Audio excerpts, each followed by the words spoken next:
Welcome to Airborne on 88.5 FM WFCF and staugustine.com, bringing interesting people from your world so you can stay dialed into your community and the folks who make it tick. I want to welcome to the couch here at Airborne, let me see if I pronounce correctly now, Maricela Veiga. Did I pronounce that correctly? Veiga. Veiga. Okay, yeah. Forgive me, I'm doing the best I can. That's all right, that's all right. You are an author and a journalist, and you've got quite a history in journalism. Can you tell us some of the publications we may have seen your work in? Well, I have been writing feature articles the last few years and mostly covering the U.S. Hispanic experience. I contribute columns to Hispanic Link News Service in Washington, D.C., and my columns are nationally syndicated. Mm-hmm. And I've also written for the Washington Post. I've written for Poets and Writers magazine. I've written for Art in America.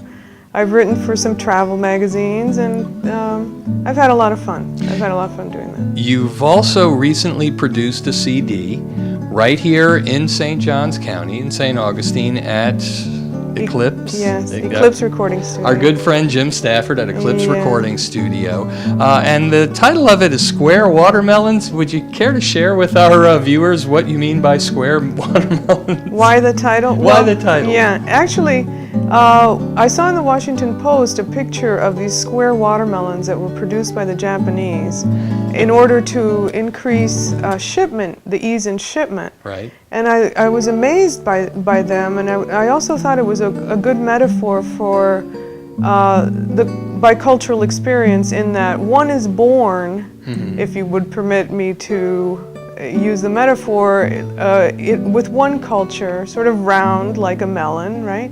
And then when you move into another culture, you're shaped by that culture and you're sort of made square. So you're naturally watermelon, and that's your natural culture, your first culture, but you have a greater culture that you also work and live in. And that's why I thought the metaphor was apt. That's actually fairly profound. I think we all feel it sometime or another as the proverbial round peg in the square hole. Yes, it is. I think it extends to everyone, and how we're born a particular way, and then by the time we get through adulthood, we are definitely shaped, if not beaten into shape. To use a euphemism, sure is shaped. Now, on the CD, these are nationally syndicated pieces that are now in, can we describe it as spoken word form? Yes, that's what they are now. They have been printed across the U.S. in English and some in Spanish. Why did you decide to record them? Well, I'd been invited to give readings of my fiction and poetry. I'm also trained as a poet at different universities, and I would read a few of them, and people liked them. They would laugh, and I had a good time writing them, and oh wow, and it was just a lot of fun. It was great fun to write them, mm-hmm. and it's a lot of fun to read them, and people, they laugh and enjoy them, and they, I think, hopefully get a better understanding of how it is to live with two cultures and some of the confusion that may arise. Having attended a poetry reading or two, for those who may not be initiated, it's a performance art. Yes. It really ends up being a lot of fun sometimes, mm-hmm. or not, but it's evocative, isn't it? Yes, it is. It really is. It's wonderful to hear a poet read his or her work. I think it lends some insight, doesn't it? Oh, definitely. These selections on the CD, what are some of the topics? What are the things you're writing or speaking about? Well, the first one I wrote was the education of the bicultural dog, and that was a lot of fun because I was trying to figure out how I was going to raise my first dog, and I wanted to do it the American way, which I thought, was more disciplined and so on. Anyway, so I explored that and had a lot of fun with it. I've also got one on my name being such an issue, and pronunciation, and I've had a lot of fun with that. Mm-hmm. Latin time, an exploration of the stereotype, Latins are always late. when actually I am neurotically early, as You were here waiting for me today. I was waiting for you. And so, those are a few of the topics. It's family, food, no politics. I've left that alone for someone else to explore. But may I share that you are a Cuban exile? Yes, I am. And you've lived in Miami. Yes. By law. No, just kidding. Yeah. And I love it. way up in St. Paul, Minnesota. Yes. And now you're here in St. Augustine. You've got to explain to us how this transfer took place and how you wound up here. Okay. Well, we came from Cuba in 1960, and we were in Miami, and we resettled in St. Paul, Minnesota. That's where I learned to speak English. Really? And that's where I was acculturated to the Scandinavian life, and hockey and all those kinds of winter sports and so on. And so that's a part of who I am. Wow. And it's unusual for a Cuban to be from Minnesota. But anyway, that happened. And in '68, we moved back to Miami. So I continued there, living there for the rest of, my education, except my last 2 years of college, I went back to Minnesota. Anyway, the bottom line is when I was deciding where to live with my husband, we thought St. Augustine. We both liked the town, the city, and the beaches and the area. And I wanted to live in a place where my name was not going to be an issue.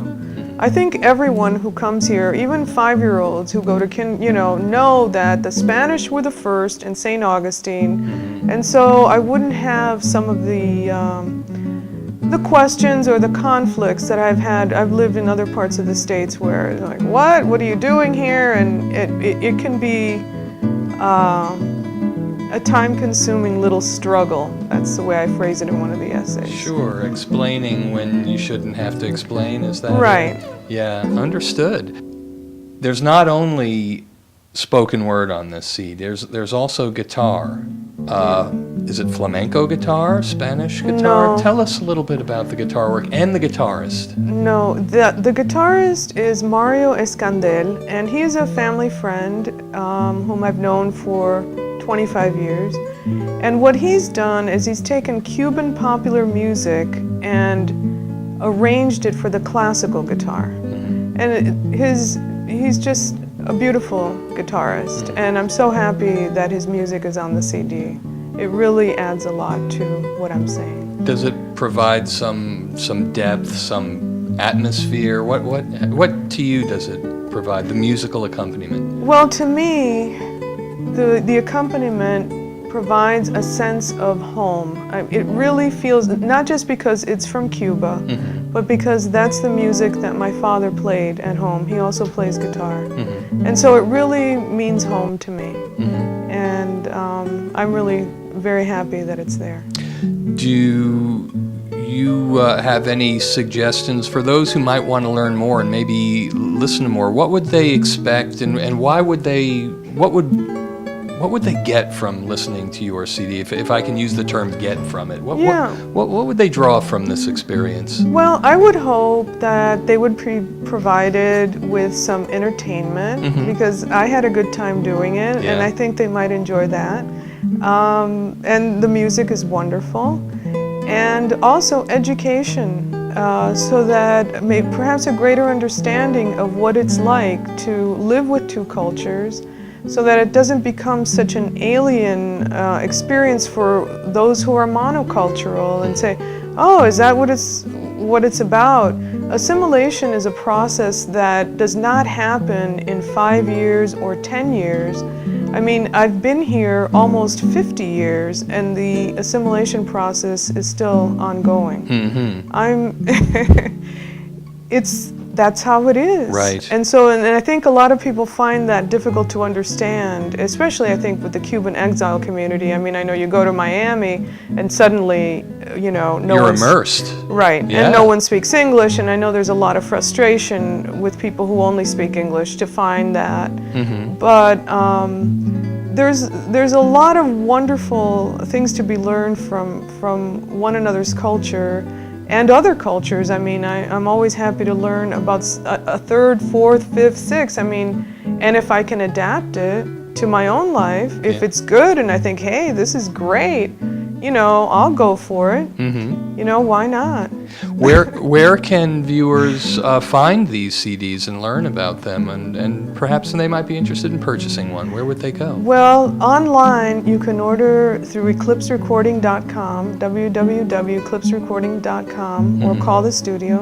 And then Wendy B. Tatter's Studio and Gallery on San Marco. Wendy's has them right now. Oh. So she's got them in the shop. Excellent. Well, Maricela Veiga, did I pronounce it correctly? Yes, you did. I'm getting better. You are. We're going to have a Spanish lesson after this. After this, we'll get on work on that. Thank you so much for sharing your art with us. Thank you. And I hope we can have you back again sometime as you continue to produce more artwork and would like to share it with us. I'm sure our viewers would be very interested. Well, thank you. Thank you for having me. Thank you so much. It's our pleasure. And you've been Airborne with Matt Jeffs on 88.5 FM and staugustine.com. We bring you interesting people from your world so you can stay dialed in to your community and the folks who make it tick. See you next time, everybody.